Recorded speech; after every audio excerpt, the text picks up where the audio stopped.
Everybody knows that September is the weakest month of the year for markets, but will it be the same in 2023 for investors and traders like you and I? Hello, ladies and gentlemen, and welcome back to the special weekend edition of our daily show here, where we talk about stocks, commodities, and cryptos in detail. We'll be breaking down each week during September into October to really understand the data over the last 70 years. We'll also be talking uniquely about what's going on in the market right now with 61.8 fib retracements. We've seen the golden ratio across the S&P, the NASDAQ, the biggest stock in the world, Apple, into a big announcement coming up, and of course, the yields. So what's actually going on in these markets? Well, let's break down some of the unusual statistics that tend to happen over the next month.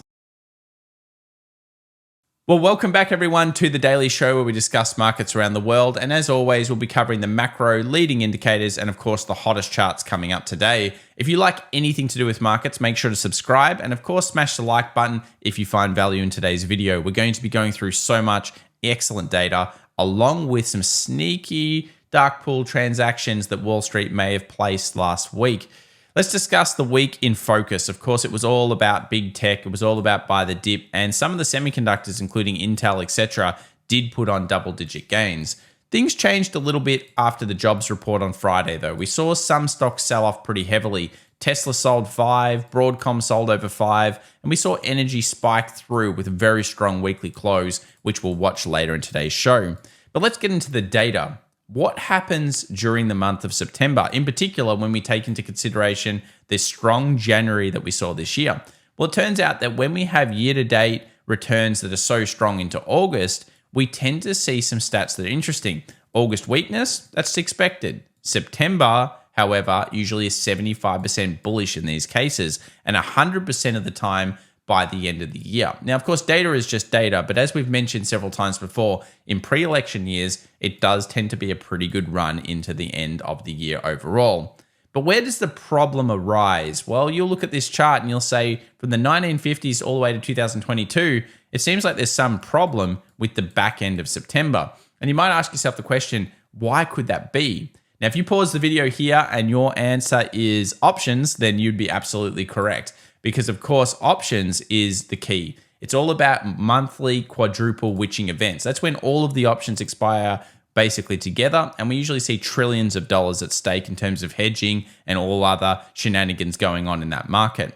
So how do we break down each week? Well, here we have 50 years of data taken. And you can see we've got post-Labor Day weeks, which is the week we're in right now at the time of this recording, pre-OPEX, post-OPEX, and the last week.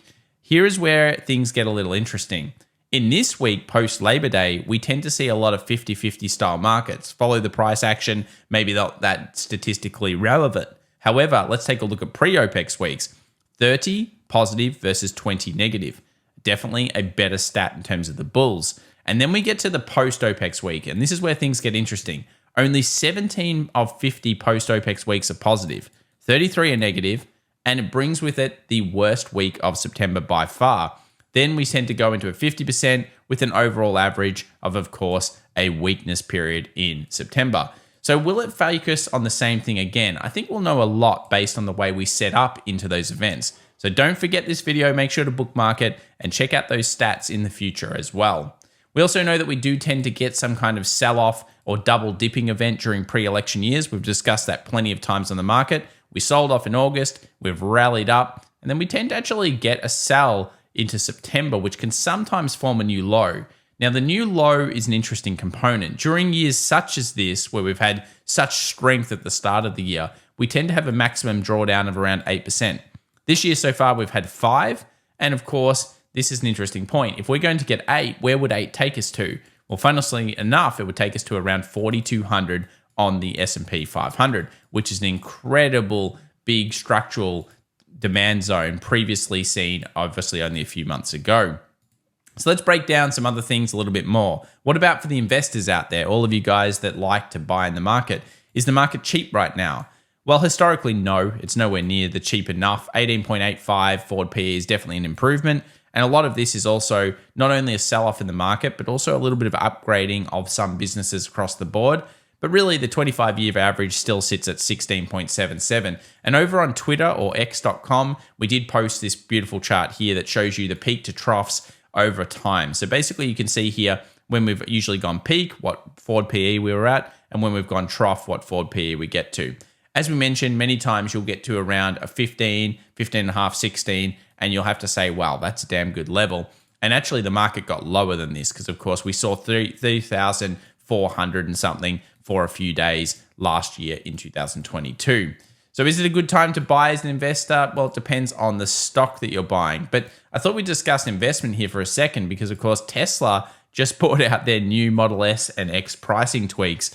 And boy, oh boy, has it gotten cheaper. Basically, if you'd held off for around, 8 to 12 months, you almost would have got a free Model 3 and Model Y, depending on the model you were going for. $120,000 cut all the way down to $80,000 on the Model X. And this could be seen as a positive or a negative for Tesla. Probably means competition is fierce. Obviously, that may put pressure on overall profits. And the stocks were selling off into the Friday, no doubt, on some leaks across that. Also, what's going on with sentiment? As we know, markets find it really, really hard when everybody is bullish or everybody is bearish. We went from everyone was bullish during the month of July and of course June to everybody was bearish, or a lot of people were bearish by the end of August. We're looking for this to flip this week, and don't worry, we'll update you on the charts when it does occur. And of course, we'll bring that to you on YouTube here. Expect that on our Friday video moving forward. Now, could something be broken in the system? Well, around Jackson Hole Symposium, which only happened a few weeks ago, it looked like something was breaking. We saw liquidity stress index percentages go up really heavy. And in the past, that's meant something has broken, and usually it had to do with yields. You have to watch yields over the next 3 to 6 months, and you're going to be very, very interested in seeing whether the US 10Y ends up going higher, even though that's probably contrary to what most of us believe out there at this stage. If it does happen and we see new highs on US 10-year, expect something to break. Every single time this has happened, we've had the gilt crisis in the UK, we've had some year-end nightmare effects last year, and of course we had the Silicon Valley Bank Credit Suisse situation. So when the US 10-year goes high, we need to be watching. We'll talk more about that later on. Let's get into some weird trades that we saw through the Friday session. First up, Nvidia. The most popular stock at the moment, I would say, with most retail traders, saw a monster potential sell. It's at the highs, it's not defended, and there's definitely something going on here. So if we see price action go towards the negative side now in a big way, then you can probably guess that some big player decided to dump most of their position through that Friday event. We also saw the same thing with Tesla. Just before price spiked down, guess what happened? A large trade came through at a previously large point. That probably tells us that this area on Tesla, as we've been talking about, is defended by large traders. And basically, they've been selling it. They do buy like down here. So 230, they seem to like that price a little bit. But between basically around the 260 into the 230, they're not going to most likely defend it. Could that mean further selling is coming for Tesla? Well, it may suggest it, and we'll look at the charts later on. iShares for the Russell 2000 as well, IWM, that's come back to a resistance point similar to what we saw on the Qs, so NASDAQ and also S&P 500. And it does paint a picture that maybe we're starting to see a little bit of a problem. Now, what about treasuries? Well, treasuries are an interesting one. They haven't broken through a resistance that we'll talk about later on. So even though everyone's going bullish on them and it looks like price action's also coming in, we can't be sure of that just yet. And we'll discuss that later on in today's video as well. Let's also discuss Bitcoin halving events. A lot of people are talking about crypto again because of the Bitcoin ETF. And people have asked, what is my opinion on the Bitcoin ETF?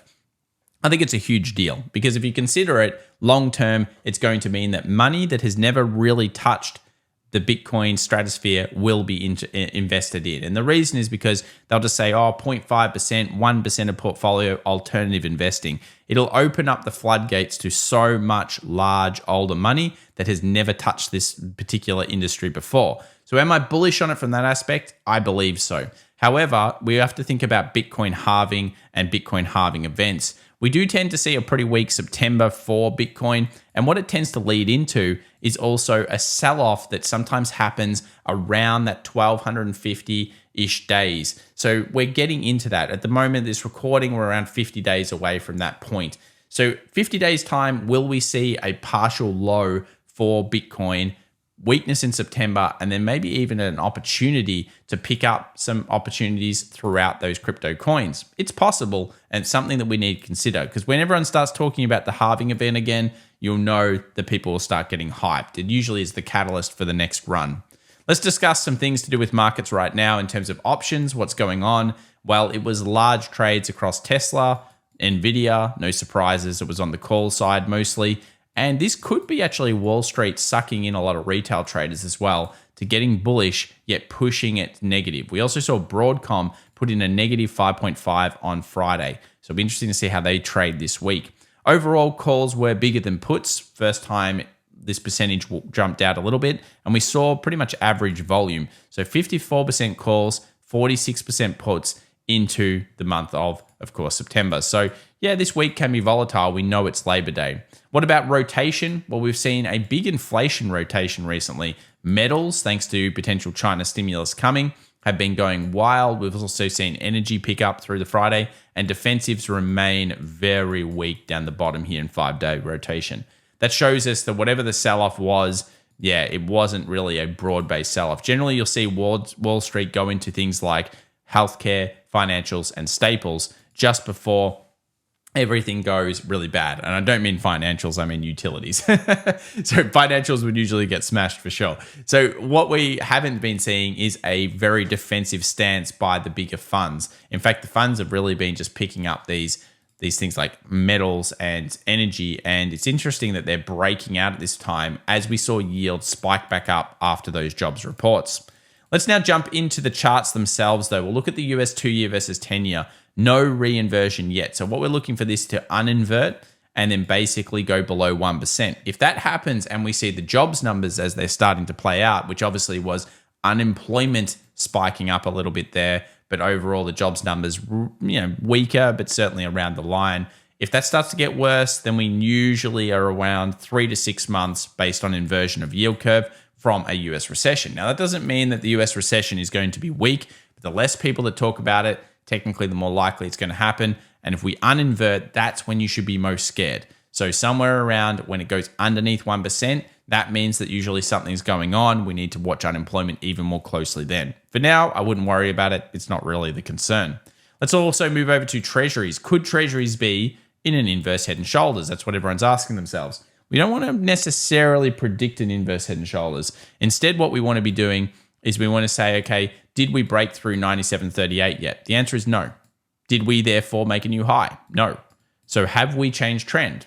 To me, I don't think we have just yet. And it is still possible that we could go to 88 and 90, flushing out people that have stop losses below here. As a long-term investor, treasuries are very, very good at the moment, and they look the best they've looked in years. But of course, it doesn't mean there couldn't be some more shenanigans on the table. We'll watch that one very closely together. The VIX, super boring, 13. 12.12 marks the pre-COVID or around COVID lows. We're looking for that to potentially get spiked. And of course, we're going to move our watch reaction down to that level should that occur in the month of September, especially if it should occur after the second week. Imagine if that happened into the third week.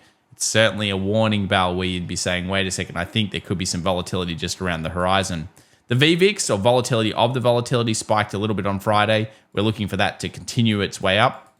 And if it does, with a sell-off, let's say in markets, of course, that would be quite weak. But for now, this looks very similar to what we saw in, of course, the March period, which was a sell-off, which definitely spiked the volatility. Then we saw it sell back down, as in volatility dropped, and that was the low in, and then we went into pretty much a nice bullish pattern from that point on.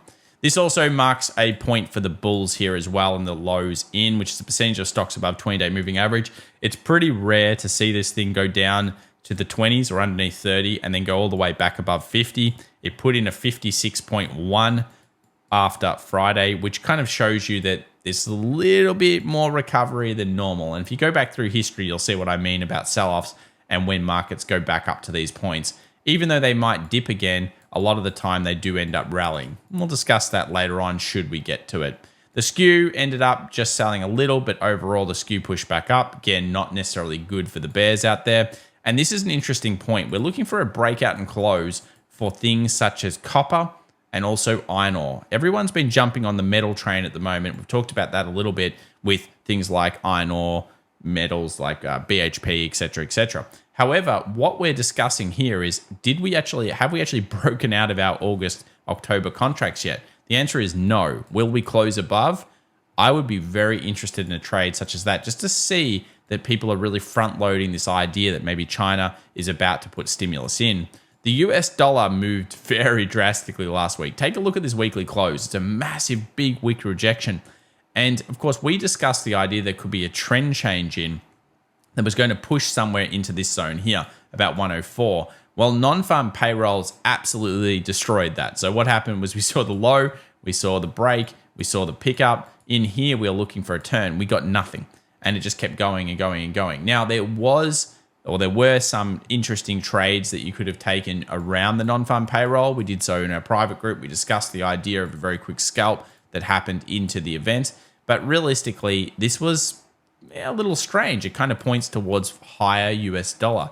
And I think it'll be, very key to watch how this plays out. If it takes a high and then it starts moving down, then it's very clear that we're probably in a Wyckoff distribution and that things will change a lot from that point of view. Gold's still doing quite well considering the US dollar strength. It's holding its own, still trying to move towards that 1960. And GDX, the stocks themselves, dropped through the Friday, and I'd expect them to potentially sell a little bit more. Remember, we're looking around that 28.50 to see whether buyers want to recommence to this, but gold stocks starting to look good again on paper anyway. Let's move over to US oil. Huge weekly close, big breakout. There's pretty much smooth air on the left-hand side. It makes you think that oil is going towards 90 to 92 a barrel. So some of the traders are definitely painting a different picture to even what the yield's doing right now. They're painting a picture of maybe some kind of China stimulus or package coming through. We've got oil increase. We've got potentially things like copper and iron ore breakouts. And we're seeing just a general rotation into inflation-style trades or even stagflation-style trades showing us higher yields for longer. So that seems to be where the market has moved over the last couple of weeks. We've been talking about it a lot more from the metal side than anything else.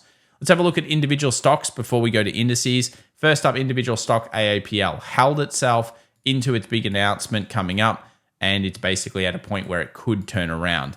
We haven't seen a massive unusual trade in it yet, but we will be on the lookout.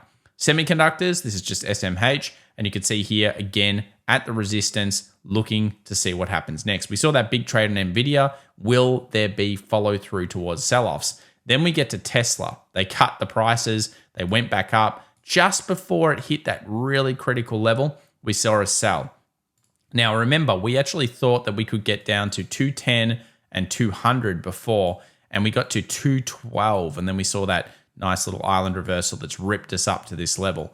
The problem with this area right now is because we've got cuts and also we saw that large trade, are there further sellers to come? And it looks like there could be. And I think we're going to get a lot of interest from this, well, pretty much like Tuesday, Wednesday's trade on the US 500, because that's where we're going to see whether we get a little change of trend on the smaller timeframes. But for now, Tesla definitely having issues with the 260s, and I think that it could continue to sell off. This is a small point where day traders will be interested in looking for buys just purely because you've got things behind it, such as little trend lines. You've also got points here where you can basically see role reversal. So previous resistance becoming support. Do I like it that much? Not really. I think that the sell-off was there, and this area here still could get further sold all the way back down to at least a 230. And I think 230 is where the next buyers could be for Tesla, and we'll be watching. Nvidia did see a big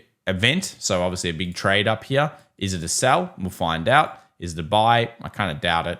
But yes, if it does end up taking through 400, that's going to mark a huge change in semiconductors for the markets. We're not even close to that just yet. So watch this level below these lows, which is going to be about 447. At the moment, it's at its highs. There could be some risky trades that people are trying to short up here, but you're trying to short one of the strongest stocks in the market. So for now, the trend is still up, but some unusual trades coming through. What about China? Well, the China stock market does look a lot better. We've been reporting on how they've defended the $38 zone here on CQQQ and, of course, across the Hong Kong index and all of the others. It does look like usually September is a better month for China, and that's kind of hyping up into the October big meeting that they have every year. So interesting to watch this one. We may have just placed the low here on the Chinese markets as they start to put liquidity back into the system to try to support everything that's going wrong there. And there are so many things going wrong, of course. The Aussie market made a new high. However, we didn't see a break of this supply yet. Look for closures below things such as the 7256 for the Australian traders out there, or even underneath this ribbon. And if that occurs, that we're probably seeing a sell-off across most of the indices. This is a critical point here for the markets. We breached this. We could be looking at new highs for the Australian market. And certainly, I think it's a critical area. Of course, it all really is around those metals trades, those energy trades that we've been discussing today. German market still in the supply, still could be forming a inverse head and shoulders, still could be at resistance. We've talked about this being Wyckoff distribution. I think I'd probably say at the moment, if we get a breakout from here, we could be going new highs. And if we do end up selling underneath new lows from here, we're probably going back down to 15,600 and maybe even a break below. Again, it'll come back to how wild is September going to be. US 2000 hit the resistance. Well, we knew this was going to be a big zone. We talked about it many times last week. 1923 key level. We saw a lot of trade going on there. And of course, we saw some selling come off that event. Little spike wick, obviously getting to those dojis, some interesting areas. The Qs were strong. They held up. This is the NASDAQ. But again, let's have a look at the futures action. This is the futures action. It paints a little bit of a different picture. So we saw non-farm payrolls push high. Then they started selling off. They're obviously around this key zone, but we haven't seen at this stage a new low being formed. So we're looking for levels such as basically day traders will be looking at like 15,420 and even this one down here, 15,324 for swing to show us that weakness is coming back into this market. For now, the trend is still bullish until proven otherwise. And of course, we're watching the structure.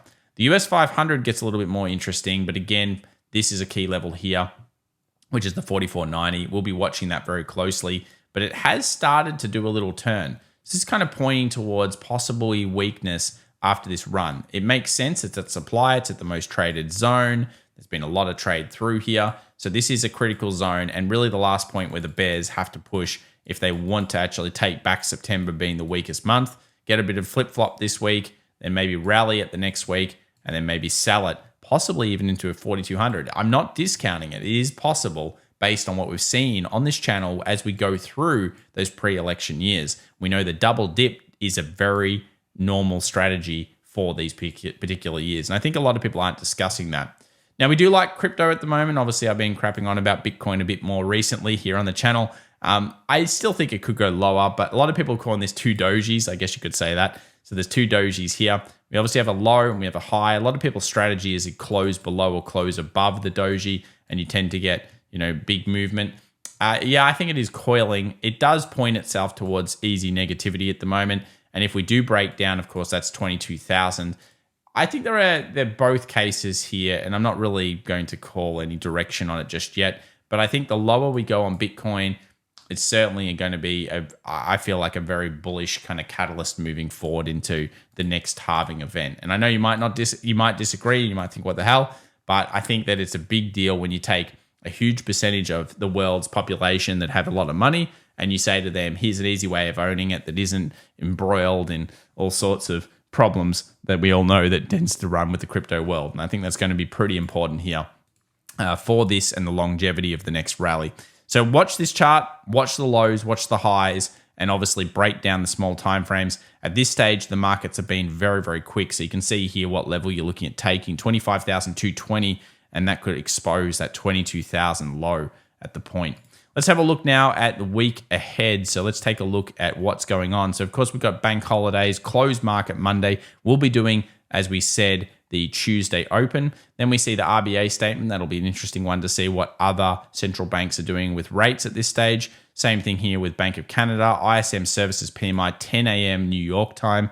And then as we scroll down, we've got unemployment claims and we've got a little bit more information. But really, it's going to be the week after that, which of course is going to be the CPI, which is Wednesday, September 13th. So this week can be pretty quiet. I think price action will be key. That's what I'm seeing in the reports anyway, coming out of the big players. So watch the price action. Stay safe out there, guys, and we'll see you in the next one. Bye for now.